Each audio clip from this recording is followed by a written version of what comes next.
Everyone, welcome back to my channel. और मैं हूं आपकी डाइट और न्यूट्रिशन एक्सपर्ट मधुलिका। गाइज, आज मैं आपलोगों के साथ, जैसा कि आपने टॉपिक में पढ़ा ही होगा इस वीडियो के स्टार्टिंग में, कि आप अपनी मेडिसिन को कैसे छोड़ सकते हैं। और गाइज, ये बिल्कुल ये बिल्कुल पक्की बात है कि आप न सिर्फ अपने थायराइड को रिवर्स कर सकते हैं, बल्कि कुछ कंडीशंस ऐसी भी होती हैं थायराइड में जिसमें कि आपकी जो मेडिसिन है वो कम्प्लीटली आप छोड़ पाते हैं। और अगर पूरे एफर्ट्स करते हैं ना, तो आप किसी भी कंडीशन के, आप थायराइड पेशेंट क्यों ना हो, आपको कितने भी साल पुराना थायराइड क्यों ना हो, आपकी कंडीशन कितनी भी ज़्यादा ख़राब क्यों ना हो, मेडिसिन छूट जाती हैं विद बहुत सारी चीज़ें हैं जो मैं इस वीडियो में आज आप लोगों के साथ शेयर करूंगी गाइस। तो इस वीडियो का टाइटल जैसे आपने पढ़ा ही होगा कि कैसे थायराइड की मेडिसिन छोड़ सकते हैं, तो मैं आपके साथ इसमें 6 ऐसी बातें शेयर करूंगी जिसमें कि आपको बिल्कुल नहीं करनी चाहिए, जिसके ऊपर आपका फोकस बिल्कुल नहीं होना चाहिए।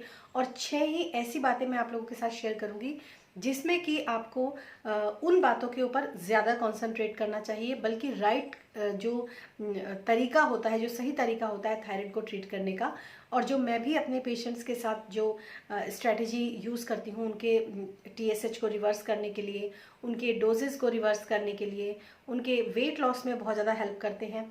और वेट लॉस तो छोड़िए गाइस, उनके जो एनर्जी लेवल्स होते हैं, उनके जो सिम्टम्स होते हैं, वो भी बहुत हद तक रिवर्स हो जाते हैं। और अगर मेरे साथ थोड़े और लंबे समय तक बने रहते हैं, क्योंकि किसी भी थायराइड पेशेंट को इतने पेशेंस तो रखने ही पड़ते हैं कि उसको कम से कम 6 से 8 महीने लगातार मेरे साथ जो है एकदम पूरी डेडिकेशन के साथ उसको मेरे साथ डाइट्स जो है वो फॉलो करनी चाहिए। और ऐसे लोग हैं मेरे पास ऑलरेडी, जो लोग पूरे डेडिकेशन के साथ मेरे साथ रहते हैं।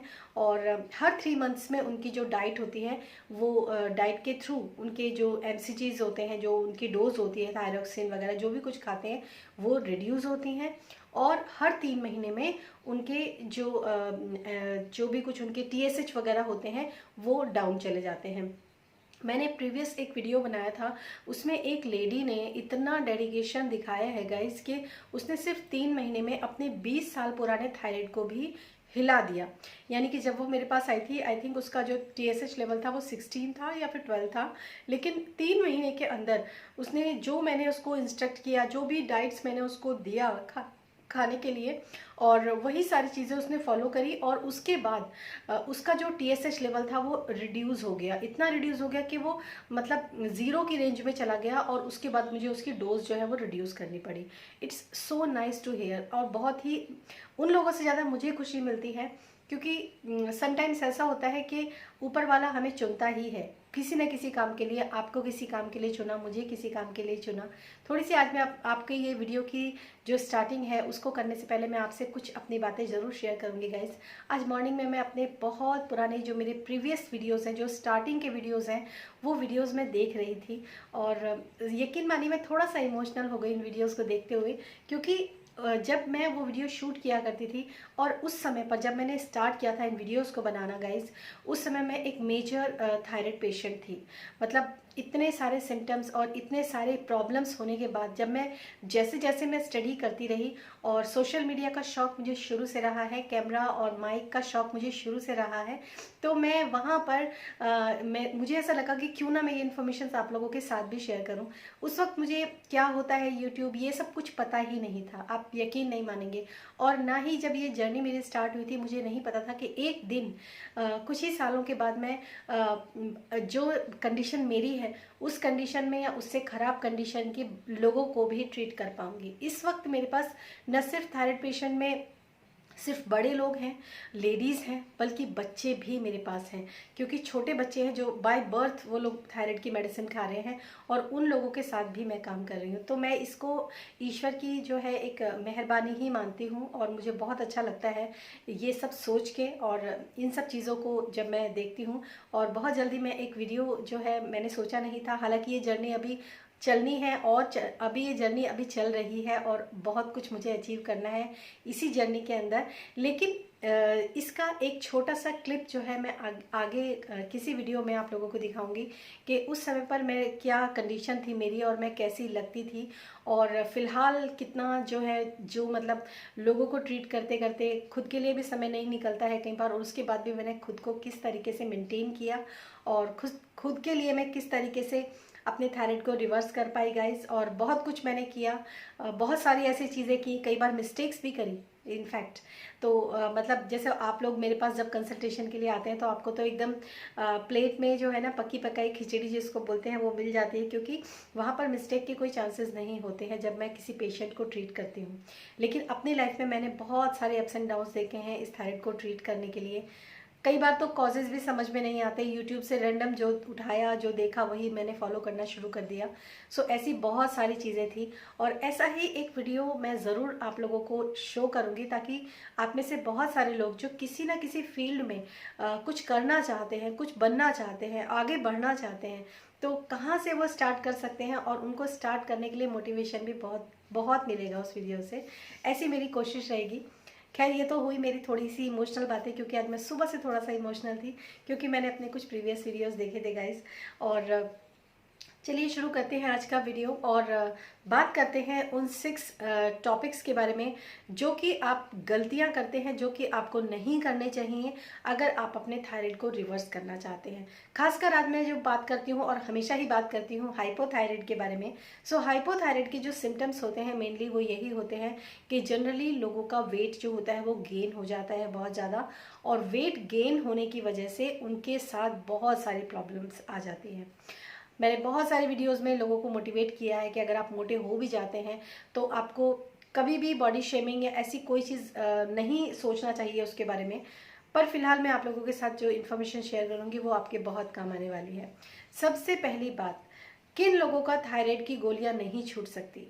पहला, जो लोग सिर्फ थायराइड की मेडिसिन खाते हैं मॉर्निंग में, थायरॉक्सिन, थायरोनॉम, एल्थ्रॉक्सिन, सिंथ्रोइड, जो भी मेडिसिन खाते हैं, और वो लोग ये सोचते हैं कि हम अपने जो मेरा जो थायराइड है उसका मैं ट्रीटमेंट कर रहा हूँ या कर रही हूँ, उनकी मेडिसिन कभी नहीं छूट सकती। मेरे पास ऐसे बहुत सारे केसेस आए हैं, इनफैक्ट मैं भी उनमें से एक थी। जब मैं डॉक्टर के पास फर्स्ट टाइम गई थी, जब मुझे थायराइड डायग्नोज हुआ था, आई डोंट नो, मुझे कुछ पता नहीं था क्या है क्या नहीं है। मुझे बस इतना पता था कि एक ऐसी बीमारी जिसमें आदमी का शरीर बहुत फूल जाता है और बहुत मोटे हो जाते हैं। सिम्टम्स क्या थे वो भी मुझे नहीं पता थे।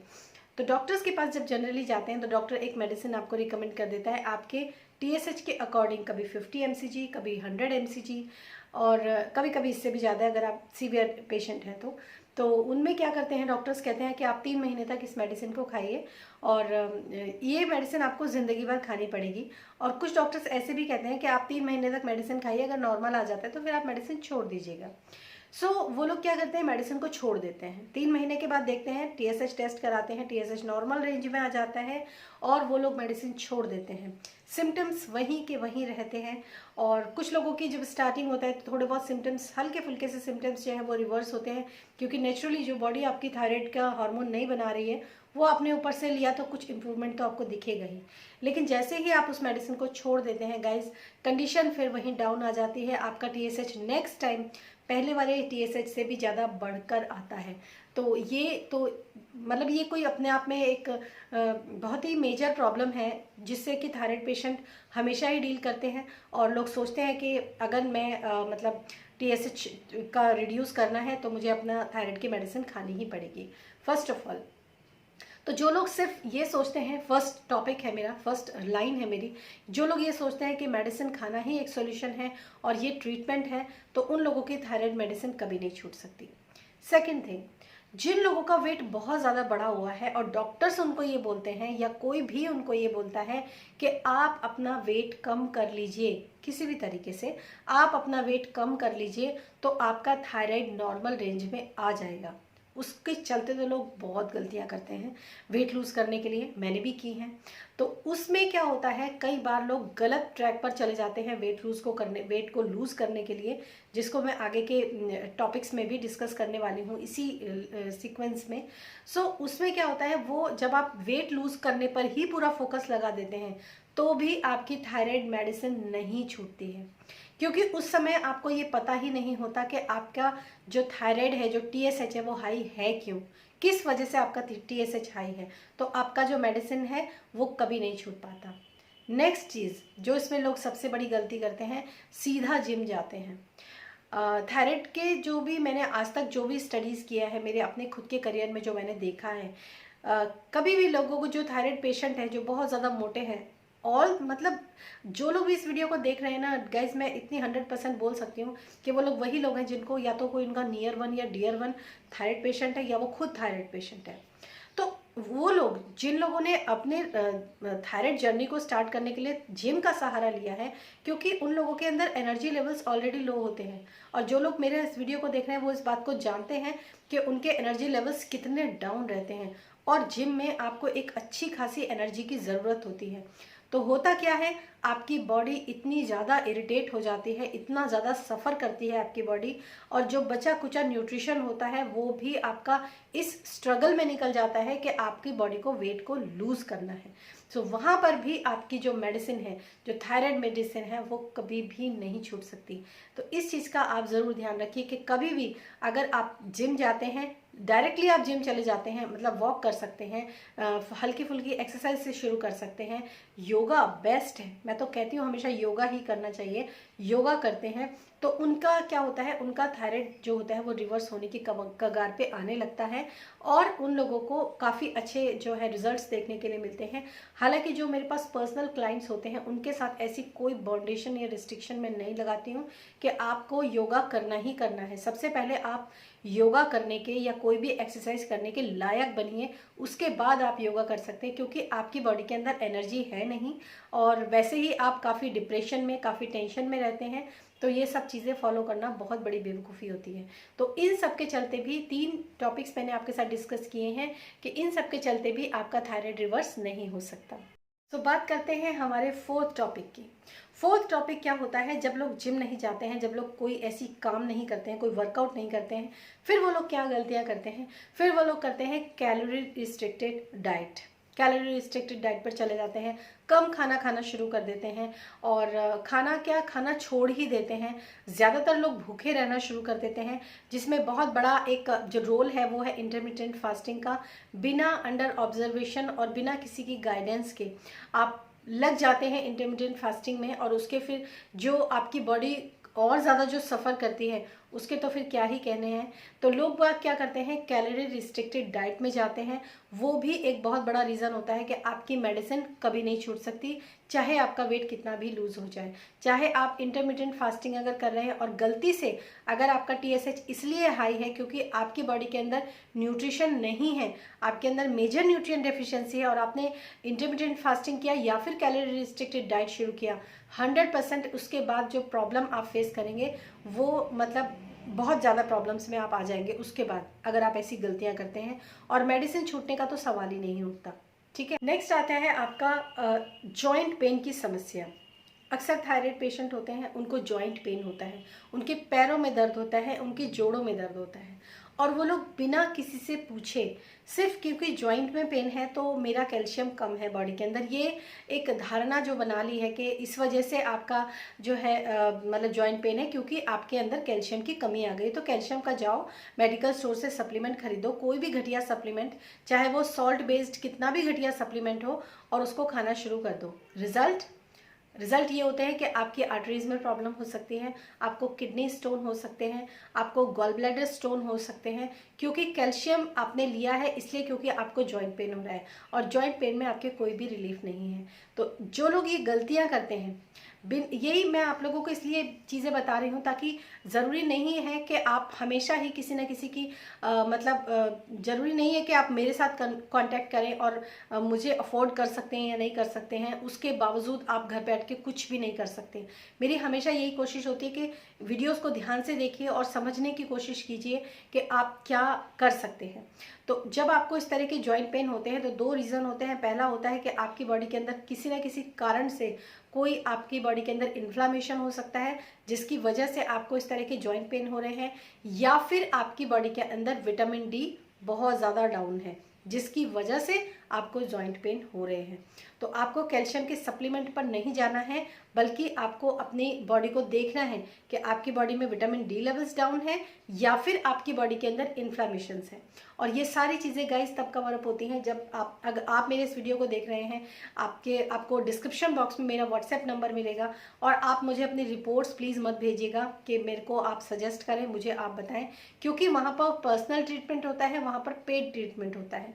तो आप अपनी रिपोर्ट्स मत भेजिए, क्योंकि मेरे पास मतलब बहुत सारे डेली में ऐसे लोग मेरी वीडियोस को देखते हैं और मुझे डायरेक्ट मैसेज कर देते हैं कि मैम ये मेरी रिपोर्ट है और आप प्लीज़ मुझे बताइए। तो आप तरीके से एनरोल कीजिए। यदि आपको मुझसे केवल कंसल्टेशन चाहिए तो वो आप कंसल्टेशन बुक करवा सकते हैं। अगर आप एनरोलमेंट चाहते हैं तो आप एनरोल भी कर सकते हैं मेरे जो ये बैच चलते हैं इसके अंदर।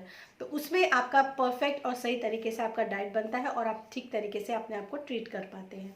नेक्स्ट जो आपका सबसे लास्ट जो 6 नंबर का जो कॉज है गाइज, वो बहुत इमोशनल कॉज है। मैं आपको बताऊं, क्योंकि अक्सर लोग क्या करते हैं, सोशल मीडिया से बिल्कुल ही कट ऑफ हो जाते हैं, क्योंकि उन लोगों को लगता है कि हम कोई ड्रेस नहीं पहन सकते, हम तो बहुत मोटे हो गए हैं, हमारे हेयर फॉल बहुत ज़्यादा हो गया है, हमारी स्किन बिल्कुल डल हो चुकी है, बिल्कुल लुकिंग जो है वो ब्यूटीफुल लुकिंग जो हम पहले दिखते थे वो चीज़ अब रही नहीं है।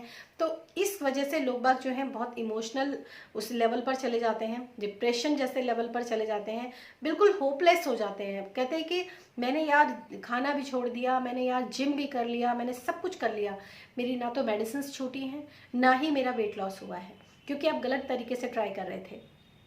तो उस जगह पर भी आप लोग जो है वहाँ पर उस कंडीशन में रहने के बावजूद अगर आप ऐसे ही रहते हैं तो ना सिर्फ डोजेज आपकी छूटेंगी नहीं, बल्कि आपकी डोजेज और बढ़ जाएंगी, आपके TSH वैल्यूज़ बढ़ेंगी, आपकी MCG जो आप मेडिसिन खा रहे हो उसकी वैल्यू भी 2-3 महीने के अंदर बढ़ जाएगी। तो डिप्रेशन और टेंशन इसका शिकार बिल्कुल नहीं होना है।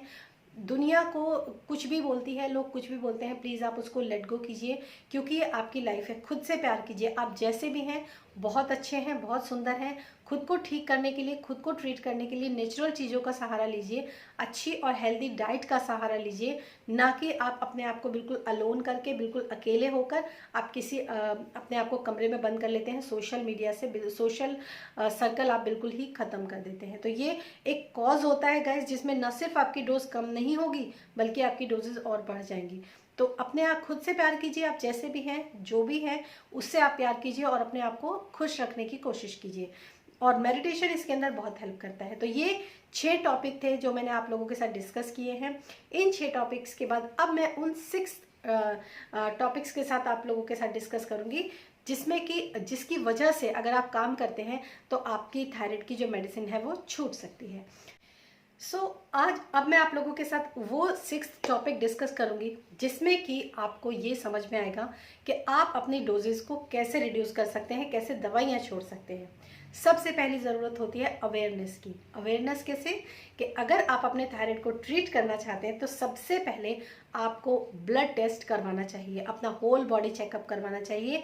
उससे आपको पिक्चर जो है वो क्लियर होती है। डेफिनेटली गाइज, जब मैं किसी पेशेंट को ट्रीट करती हूँ तो मैं हवा में कभी किसी को नहीं देती कोई मेडिसिन तो खैर मैं देती ही नहीं हूँ।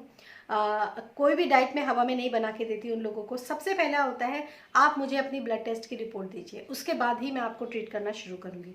तो एक अवेयरनेस बहुत ज़रूरी है इस काम के लिए कि जब आप अपने थायराइड को ट्रीट करना चाहते हैं, सबसे पहले आप ब्लड टेस्ट करवाइए और ये देखिए कि आपकी बॉडी के अंदर कौन सी मेजर डेफिशिएंसीज हैं जिसके साथ आप उसको ट्रीट कर सकते हैं, पहला। सेकेंड थिंग जो होती है, इससे भी आपकी मेडिसिन छोड़ने में बहुत हेल्प मिलती है। और ये चीज़ें वो हैं गाइज जो मैं खुद अपने पेशेंट्स के साथ इतने सालों के जो मेरे एक्सपीरियंसेस हैं, खैर मुझे तो टाइम नहीं लगता है, पर आपको थोड़ा सा इस चीज़ को स्टडी करने में टाइम लगेगा। नेक्स्ट जो है वो है आपका अपने रूट कॉज को समझना। अकॉर्डिंग टू योर सिम्टम्स, आपके सिम्टम्स क्या है उसके अकॉर्डिंगली जो है वो आप अपने रूट कॉज को समझ सकते हैं। इसके लिए गाइज आपको स्टडीज़ करना पड़ेगा और ज़रूर पड़ेगा, क्योंकि ये एक शॉर्ट वीडियो है और इस वीडियो में आपको बहुत सारे सिम्टम्स और उनके बहुत सारे सॉल्यूशंस बताना इट्स नॉट क्वाइट पॉसिबल, क्योंकि ये मेरी भी खुद की जर्नी का एक पार्ट है जो मैंने कई सालों में इन चीज़ों को सीखा है। तो ये बहुत ज़रूरी होता है, जो लोग थोड़े बहुत भी अवेयर होते हैं, थोड़े बहुत भी मतलब हेल्थ कॉन्शियस होते हैं, वो लोग इस चीज़ को ज़्यादा जल्दी से रिकवर कर पाएंगे कि आपका जो सिम्टम्स है उसके अकॉर्डिंगली आपका रूट कॉज क्या हो सकता है और उस रूट कॉज के ऊपर काम करना। जैसे कि 1-2 चीज़ें मैं आपके साथ शेयर कर देती हूँ। जैसे कि अगर आपको बहुत ज़्यादा जॉइंट पेन है तो आप एक बार विटामिन डी का देखिए कि अगर आपके विटामिन डी लेवल्स बहुत ज़्यादा डाउन है तो आप अच्छी क्वालिटी का प्लांट बेस्ड विटामिन डी का सप्लीमेंट लीजिए अगर आप ले सकते हैं, वरना आप डाइट को इंक्लूड कीजिए। जो विटामिन डी रिच डाइट होती है, सन में जाइए, सन एक्सपोज कीजिए, थोड़ा सा मॉर्निंग में सनलाइट में जाइए, उससे भी आपके विटामिन डी लेवल्स बढ़ते हैं। लेकिन वो भी, उसमें भी बहुत सारी कंडीशंस होती हैं। आपकी स्किन कैसी है, आपकी स्किन के ऊपर अगर मॉइस्चर बिल्कुल खत्म हो चुका है, बहुत ड्राई स्किन आपकी है, तो आप कितना भी सन में बैठिए, आपकी बॉडी विटामिन डी कन्वर्ट नहीं कर पाएगी। तो ऐसे मेरे वीडियोस बनाए हुए हैं छोटे छोटे, तो आप उन वीडियोस को देखेंगे तो आपको उसमें काफ़ी हेल्प मिलेगी। इसके बाद जो दूसरा जो आता है सिम्टम्स, अगर आपके एनर्जी लेवल्स बिल्कुल ही डाउन है, बहुत डाउन है, आपसे उठा ही नहीं जाता है, तो आपको अपना B12 लेवल डाउन जो है वो चेक करवाना चाहिए। अगर आपका B12 कम है तो उसके लिए मैंने लास्ट जो वीडियो बनाया था, आप प्लीज़ स्क्रॉल करके देखना। B12 के ऊपर कंप्लीट इन्फॉर्मेशन मैंने दी हुई है उन वीडियोस में, आप देखिए उसको कैसे ट्रीट कर सकते हैं, कैसे ठीक कर सकते हैं। ज़रूरत नहीं है कि आप हमेशा ही किसी सप्लीमेंटेशन के साथ जाएं तभी आपका B12 जो है वो बढ़ेगा, ऐसा बिल्कुल नहीं होता है, आप उसको भी कर सकते हैं। सो ये एक इन्फॉर्मेशन आप लोगों के जो मैं देना चाहती हूँ वो देना चाहती हूँ कि रूट कॉज को समझिए सिम्टम्स के अकॉर्डिंग और उसके ऊपर आप काम कीजिए। डाइट बहुत इंपॉर्टेंट रोल प्ले करती है, बहुत इंपॉर्टेंट। मैं खुद अपने जितने भी मेरे पेशेंट्स होते हैं उनको मैं सिर्फ और सिर्फ डाइट से ही ठीक करती हूँ। उसमें बहुत अच्छी अच्छी ड्रिंक्स होती हैं, स्मूदीज़ होती हैं, टीज़ होती हैं, और डाइट होती है, काफ़ी इंटरेस्टिंग डाइट होती है ऐसा। और सिर्फ घर का खाना होता है, ऐसा भी नहीं है दाल चावल रोटी सब्जी यही सब चीज़ों से जो सब कुछ बनता है वही सब होता है। कोई फैंसी या हाई फाई या एक्सपेंसिव डाइट नहीं होती है। तो इस चीज़ को आपको थोड़ा सा समझने की ज़रूरत है कि अगर आप अपने थायराइड को रिवर्स करना चाहते हैं, अपनी मेडिसिन को छोड़ना चाहते हैं, तो ये भी एक काउंट है जो आपको समझना चाहिए। इसके बाद जो नेक्स्ट आता है वो आता है आपका अपने खाने की क्वालिटी को इम्प्रूव करना, और वही मैं करती हूँ। आपके जब आप कोई खाना लेकर बैठते हैं तो अक्सर जो लोग बहुत मोटे होते हैं ना, उन लोगों को खैर कमेंट्स तो बहुत सारे सुनने का मौका मिलता है, मतलब बहुत मौका मिलता है उनको बहुत अच्छे अच्छे कमेंट सुनने का कि इतनी मोटी हो गई है तब भी इतना खा रही है, इतना क्यों खा रही है, ये सब ना बहुत। हर दिन मत खाया कर, हर समय मत खाया कर, और इतना सारा खाना मत खाया कर, और बार बार मत खाया कर, और ऐसे बहुत सारी चीज़ें आप लोगों को सुनने के लिए मिलती हैं। तो गाइज वो तो चलिए एक हमारी पार्ट ऑफ लाइफ है, जो लोग मोटे होते हैं उन लोगों को ये सब चीज़ें सुननी ही पड़ती हैं।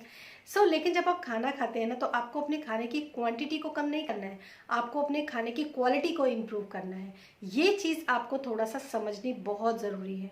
तो क्वालिटी को इम्प्रूव करना और क्वांटिटी को कम करना, ये दोनों का जो मेल है ना, आपको समझना पड़ेगा। लोग खाना कम कर देते हैं, वो एक वेट लॉस हो जाएगा आपका, लेकिन वो सही तरीका नहीं होता है।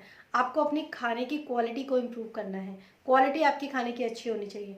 मैं जब किसी को डाइट देती हूँ तो लोग कहते हैं कि मैम आपने बेसन चिल्ला दिया तो कितने चिल्ले खा सकते हैं। अरे आप बेसन चिल्ला खा रहे हो तो आप चबा चबा कर खाओ, तो उसमें आपको ये सोचने की ज़रूरत ही नहीं पड़ेगी कि कितना खाना है। खाने को कंट्रोल नहीं करना है। आप अगर मैंने आपके खाने को कंट्रोल कर दिया तो क्या होगा, आपको स्टार्विंग होगी, आपको क्रेविंग्स शुरू हो जाएंगी, आपको और ज़्यादा भूख लगनी शुरू हो जाएगी। तो इस चीज़ का आपको थोड़ा सा ध्यान रखना है। तीसरा जो फोर्थ मेरा टॉपिक है वो है आपका लाइफस्टाइल। बहुत मेजर रोल प्ले करता है। अगर आप बहुत देर देर तक फ़ोन पर, सोशल मीडिया पर स्क्रॉल ही करते रहते हैं, अगर आप बहुत देर तक रात को जग कर फ़ोन पर लगे रहते हैं, मॉर्निंग में आप अच्छे समय पर, सही समय पर आप वेकअप नहीं करते हैं, उठते नहीं हैं, और एकदम लेथार्जिकनेस आपने पूरी, मतलब हालांकि मैं ये कहती हूँ कि एनर्जी लेवल स्लो होते हैं, लेकिन फ़ोन और टीवी जो होता है ना, वो हमारी बहुत सारी एनर्जी खाता है। ये आप कभी आप सोचिए कि अगर आप नॉर्मली कोई काम कर रहे हैं आप इतना नहीं थकेंगे, लेकिन फ़ोन देखकर आप बहुत थक जाते हैं। तो ये हमारी जो एनर्जी होता है उसको बहुत ज़्यादा कंज्यूम करता है फ़ोन। तो आपका लाइफस्टाइल जो है वो अच्छा होना चाहिए। हर चीज़ का एक रूटीन होता है, हर चीज़ का एक लाइफस्टाइल होता है जो इम्प्रूव करना चाहिए। तो अगर आप अपने लाइफस्टाइल को भी इम्प्रूव करते हैं तो उसमें भी चांसेस होते हैं कि आपकी जो मेडिसिन होती हैं वो छूट सकती हैं, क्योंकि आपका लाइफस्टाइल इम्प्रूव होगा। आप अपनी बॉडी के लिए कुछ ना कुछ ज़रूर करेंगे, जैसे कुछ वॉक कर लिया, या फिर कुछ एक्सरसाइज कर लिया, या फिर योगा प्राणायाम बहुत अच्छा होता है ये उसके लिए। और लाइफस्टाइल इम्प्रूव करने का मतलब होता है सही समय पर खाना, सही समय पर सोना, ये सारी चीज़ें। कभी लेट हो गया कोई बात नहीं, लेकिन फिर से उसी चीज़ को फॉलो करना शुरू कर देना। तो ये चीज़ें जो होती हैं ये भी बहुत मैटर करती हैं। अगर आपकी लाइफस्टाइल सही होती है तो भी आपकी थायराइड की मेडिसिन छूट सकती है। फिफ्थ टॉपिक जो आता है मेरा वो ये है कि हालांकि अब लोग फैट को लेकर काफ़ी अवेयर होने लगे हैं, लेकिन अभी भी मैंने देखा है कि लोग कहते हैं लेस ऑयल यूज़ करो, कम ऑयल यूज़ करो। नहीं, आपको अच्छी क्वालिटी का ऑयल जो है वो यूज़ करना है। आप मस्टर्ड ऑयल यूज़ कर सकते हैं, आप सर्दियां हैं तो आप तिल का तेल यूज़ कर सकते हैं। आप कोकोनट ऑयल यूज़ कर सकते हैं, आप देसी घी यूज़ कर सकते हैं। ये ऑयल्स आपको अपनी डाइट में कंपलसरी है रखना, कंपलसरी मतलब ये बिल्कुल ज़रूरी है कि आप अपनी, अगर आप रोटी बना रहे हैं तो उसके ऊपर, जैसे आपने कोई मल्टीग्रेन रोटी आपने बनानी शुरू करी तो उसके ऊपर आप देसी घी ज़रूर लगाइए। तो फैट की इंपॉर्टेंस को समझिए और फैट को अपनी डाइट के अंदर इंक्लूड करना शुरू करना बहुत इंपॉर्टेंट होता है। आप मोटे हैं तो भी आपको ये समझना पड़ेगा कि आपके ओबेसिटी का कारण इसलिए ये नहीं है कि आप हमेशा ही बहुत ज़्यादा फैट कंज्यूम करते थे इसलिए आप मोटे हो गए हैं। आपकी गलत लाइफस्टाइल, आपका गलत खान पान आपके मोटापे का कारण हो सकता है, आपकी थायराइड का एक कारण हो सकता है, लेकिन खाली हेल्दी फैट्स खाना आपके थायराइड का कारण नहीं होता। तो अगर आप देसी घी, अच्छी क्वालिटी का देसी घी और सही क्वांटिटी में अगर आप अपनी डाइट में इंक्लूड करते हैं, कोकोनट ऑयल बहुत अच्छा होता है थायराइड पेशेंट के लिए, अगर आप उसको इंक्लूड करते हैं। और सर्दियां हैं तो सेसमी ऑयल, और गर्मियां हैं तो नेचुरली मस्टर्ड ऑयल आप यूज़ कर सकते हैं। और अलग अलग जो स्टेट्स होती हैं उनके लिए अलग अलग ऑयल जो होते हैं, जो वहाँ के रीजन के होते हैं, उसको आप यूज़ कर सकते हैं। तो जो 5th नंबर है वो है awareness about your fats, healthy fats. तो अगर आपको हेल्दी फैट की समझ है, नॉलेज है और आप हेल्दी फैट को यूज़ करते हैं अपनी डाइट के अंदर बिना डरे कि आप मोटे और हो जाएंगे, तो लोग बात तो नट्स एंड सीड्स भी अवॉइड करते हैं जब लोग बहुत ज़्यादा मोटे हो जाते हैं, जबकि वो आपके वेट लॉस में हेल्प करता है, आपके थायराइड को रिवर्स करने में हेल्प करता है, आपका जो हेल्दी फैट होता है। और मैंने आज तक किसी को कभी नहीं बोला कि आप हेल्दी फैट मत खाइए। प्रॉपर डाइट के अकॉर्डिंगली जो भी उनके लिए सजेस्टेबल होता है वो मैं हमेशा सजेस्ट करती हूँ। और लास्ट जो है वो बहुत इंपॉर्टेंट है, आपको 2 चीज़ों पर कंट्रोल करना है, अपनी मिल्क टी क्रेविंग, नेक्स्ट आपकी शुगर क्रेविंग। तो मिल्क टी क्रेविंग को कंट्रोल करना बहुत ज़रूरी है। जो लोग सुबह ही सुबह उठ के दूध वाली चाय कड़क बना के पीते हैं ना, वो पूरे दिन की डाइट का सत्यानाश कर लेते हैं। तो ऐसी varieties of diet, varieties of T, herbal tea है, ऑर्गेनिक हर्बल टी है, आप एक बार जाइए और जस्ट आप ट्राई कीजिए कौन सा फ्लेवर आपको अच्छा लग रहा है। अभी आप और ज़्यादा मत सोचिए कि मतलब ये अच्छा रहेगा कि वो ठीक रहेगा मेरे थायराइड के लिए, नहीं। सबसे पहले आप वो टी के ऊपर हाथ डालिए, जैसे रोज़ पेटल्स टी मिलती है, रोज़ पेटल टी अगर आप अच्छी क्वालिटी की लेते हैं तो वो बहुत अच्छी होती है आपके लिए। तो रोज़ पेटल्स टी से आप स्टार्ट कर सकते हैं। एक बार जस्ट आप दूध वाली चाय को अलग करके आप कोई भी हर्बल टी, कोई भी ऑर्गेनिक टी जो आप मार्केट से खरीद लाते हैं, सैशे वगैरह है, उनको एक बार आप ट्राई करने की कोशिश कीजिए। बहुत सारे फ्लेवर में आती हैं, तुलसी की टी आती है, उसको आप ट्राई कीजिए। तो सबसे पहला जो टॉपिक है वो ये, सबसे पहला जो इसमें कंट्रोलिंग आपकी आती है वो आती है आपकी टी की क्रेविंग, उसको आप कंट्रोल करने की कोशिश कीजिए। थोड़ा सा प्रॉब्लम होगा।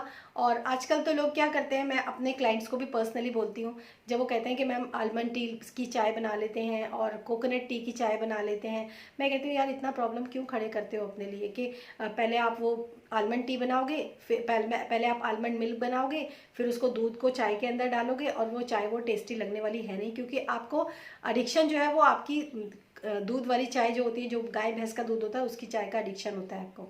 तो ऐसी मतलब ये एक एफर्ट है जिसका कोई फ़ायदा नहीं है। तो आपको क्यों ना आप ब्लैक टी स्टार्ट करें, ब्लैक टी बहुत अच्छी होती है, उसके अंदर थोड़ी सी जैगरी डालिए, ब्लैक टी उसके अंदर अदरक वदरक सब डालिए। जब उस चाय का जो अरोमा जो होता है ना, टी का जो अरोमा जब उड़ता है ब्लैक टी का, तो वो आपको ऑलरेडी सेटिस्फाइड कर देता है। तो आप ब्लैक टी से स्टार्ट कर सकते हैं, नहीं तो आप किसी भी अच्छी हर्बल टी, फ्लेवर्ड टी से आप स्टार्ट कर सकते हैं। केसर इलायची टी बहुत अच्छी होती है, उससे आप स्टार्ट कर सकते हैं, अक्सर मैं अपने क्लाइंट्स को देती हूँ केसर इलायची टी। तो इस तरीके की टी से आप स्टार्ट कीजिए। दूसरा, शुगर क्रेविंग की बात करते हैं। शुगर क्रेविंग कंट्रोल करना थोड़ा सा मुश्किल होता है, क्योंकि जब हमें शुगर की टेम्पटेशन होती है ना बहुत ज़्यादा, हमें खाना है शुगर, कुछ मीठा मिल जाए, कुछ मीठा मिल जाए, उस समय पर हम गलतियां कर जाते हैं और अपनी डाइट पूरी ख़राब कर लेते हैं। तो डाइट में आपको जो शुगर क्रेविंग होती है, अगर आपके घर में डेट्स होने चाहिए, आपके घर में स्टीविया चॉकलेट होनी चाहिए, डार्क चॉकलेट जो आती है स्टीविया वाली वो होनी चाहिए। आप उसका एक टुकड़ा तोड़कर उसको खा सकते हैं। वो आपका ना तो आपकी कैलोरी में बहुत कम होता है, आपके वो फ़ायदा करता है, एक्चुअली वो बहुत फ़ायदा करता है। जो स्टीविया डार्क चॉकलेट होता है वो बहुत फ़ायदा करता है, क्योंकि वो आपके ब्रेन के लिए भी बहुत अच्छा होता है, आपको बहुत सेटिस्फाइड करता है। बहुत मन ना करे तो आप डेट का एक छोटा सा पीस तोड़िए, एक डेट का छोटा सा पीस उसको मुंह में रख लीजिए, तो आपकी स्वीट क्रेविंग जो है वो अपने आप कम हो जाएगी।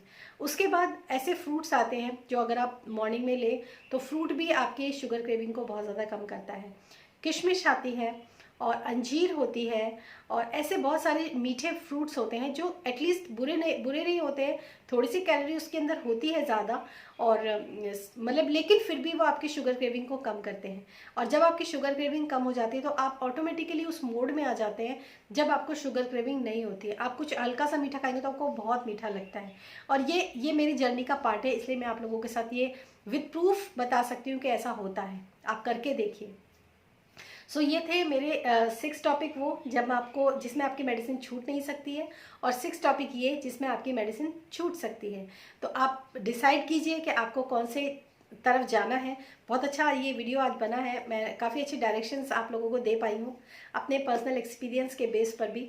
और अगर आप मुझसे पर्सनल कंसल्टेशन लेना चाहते हैं, आप मेरे साथ पर्सनल एनरोल करना चाहते हैं मेरे बैच के अंदर, तो डिटेल जो है वो आपको डिस्क्रिप्शन बॉक्स में मिल जाएगी।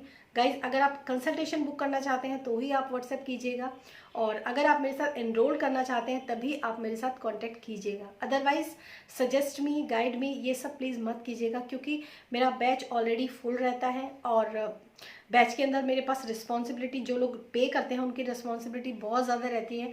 आप लोगों के लिए भी समय निकालना बहुत ज़रूरी है, ताकि आप लोग खुद से जो नहीं कर सकते हैं वो खुद से घर बैठकर अपने थायराइड को ट्रीट कर पाए। आई होप ये वीडियो आपको समझ में आया होगा, न सिर्फ समझ में आया होगा बल्कि यूज़फुल भी रहा होगा। तो अगर ऐसा कुछ है तो प्लीज़ मेरे इस वीडियो को लाइक कीजिएगा, चैनल को सब्सक्राइब कीजिएगा, क्योंकि बहुत सारी इन्फॉर्मेशन आप लोगों के साथ मैं लेकर आती रहती हूँ और आगे भी लाती रहूँगी। और इस वीडियो को शेयर कीजिएगा अपने उन लोगों के साथ जो लोग थायराइड पेशेंट हैं और जिनको इसकी ज़रूरत है। गलतियाँ मत कीजिए, ये पूरी तरीके से रिवर्सेबल होता है, पूरी तरीके से क्योर भी हो जाता है। बस आपको थोड़े से अवेयरनेस और सही गाइडलाइंस की ज़रूरत होती है। तो thank you so much and thanks for watching this video. Till then stay happy, stay blessed always.